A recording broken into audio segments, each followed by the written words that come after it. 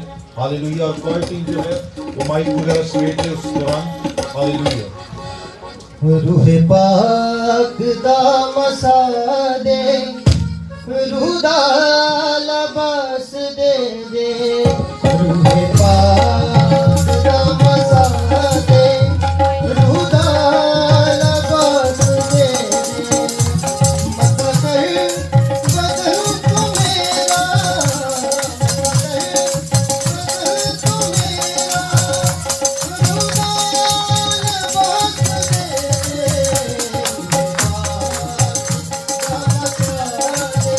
دے.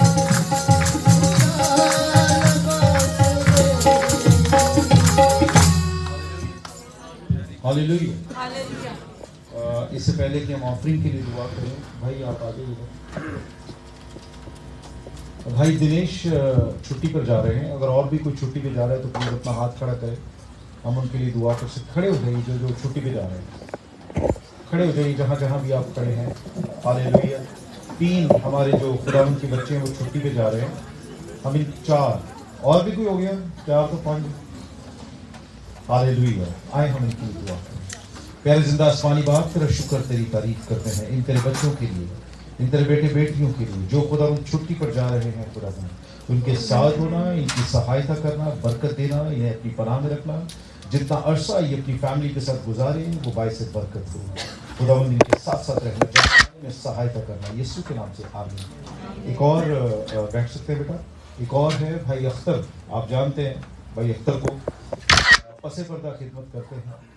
ان کی sister in لا کی کل ڈیتھ ہوئی ہے شاید رات کو, آج رات کو. ساجد بھائی آج رات کو, ہاں جی آج رات کو ڈیتھ ہوئی. تو آپ جس کے پاس ان کا فون ہے وہ ان سے ضرور فون پہ رابطہ کریے گا. باقی وہ سنڈے کو شاید اپنے گھر پہ دعا رکھ رہے ہیں. اگر کوئی پہنچ سکے تو ضرور پہنچیے گا اور ان سے آپ تعزیت کر سکتے ہیں. ان کے ساتھ آپ جو ہے وہ افسوس کر سکتے ہیں. تو وہ خداوند میں